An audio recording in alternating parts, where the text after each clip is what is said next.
Raja Wali itu hidup di dataran tinggi, ya, di pegunungan-pegunungan seperti ini. Boleh dikatakan pasti ada Raja Wali. Kalau di Indonesia dikenal juga sebagai elang Jawa. Nah, kehidupan Raja Wali ini cukup menarik karena mereka hidup dalam pola keluarga seperti menikah. Kalau pasangannya sakit dan nggak mati-mati, nggak nikah lagi, bahkan tidak selingkuh. Lalu Raja Wali jantan mendidik anaknya hingga terbang. Nah, cara mendidik terbangnya ini yang unik. Karena ketika Raja Wali berumur 11 minggu, di mana bulu-bulunya sudah lengkap, kelihatan persis seperti Raja Wali dewasa.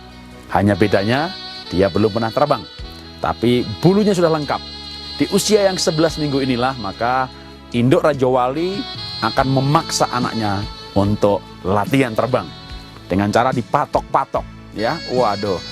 Selami perasaan anak Raja Wali, waktu itu dipatok-patok oleh induknya, dipaksa untuk jatuh dari sarangnya, yang bisa dari tebing yang tinggi atau pohon yang sangat tinggi di pinggir danau, dan bisa masuk ke danau mati tenggelam. Anak Raja Wali tentu ketakutan.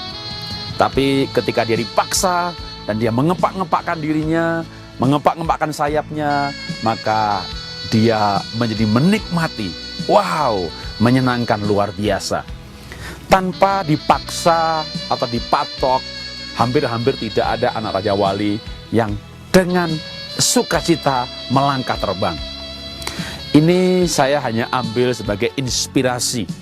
Apalagi memang bagi suku tertentu, ada budaya di mana induk Raja Wali dan anak Raja Wali itu digunakan sebagai ilustrasi hubungan antara manusia dengan Tuhan. Jadi kalau diambil inspirasinya, Tuhan itu seperti induk Raja Wali. Kadang mengizinkan, bahkan sengaja membuat kita ketakutan seperti anak Raja Wali yang hendak terjun terbang. Atau bahkan mungkin sudah terbang beberapa detik saat pertama kali. Dan dia mulai meluncur ke bawah, melihat batu yang keras, melihat air danau. Tapi ketika dia mulai mengepak-ngepakkan sayapnya, dia mulai menyadari bahwa dia seekor Raja Wali yang bisa terbang.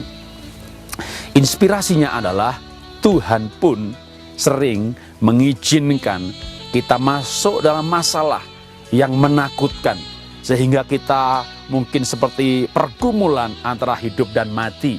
Lalu kita mencoba sesuatu atau berbuat sesuatu atau bergumul luar biasa, yang intinya adalah sering itu membawa pada pengenalan jati diri kita, pengenalan pribadi kita sebagai manusia, pengenalan kita, hubungan kita dengan Tuhan.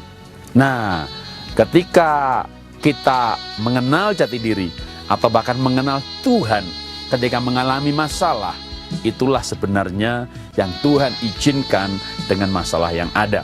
Bahkan sebenarnya masalah atau ketakutan anak Raja Wali ini membawa pengenalan dia bisa terbang, dan setelah dia terbang, dia menikmati keindahan alam yang luar biasa.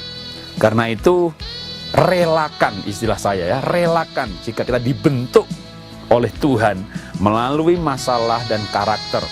Karena itu akan membawa kita ketika kita menang menghadapi masalah. Dan sebenarnya seperti induk Raja Wali, dia tidak membiarkan anaknya meluncur dan mati. Dia mendampingi anaknya. Demikian juga dengan Tuhan sebenarnya, dia mendampingi kita. Dia memberi kita kekuatan menghadapi masalah. Masalah yang membuat kita dewasa, dan dengan kedewasaan itu kita bisa menikmati keindahan hidup ini. Jadi jangan takut menghadapi masalah. Semuanya itu membawa keindahan dan kedewasaan pada karakter kita. Salam dahsyat luar biasa.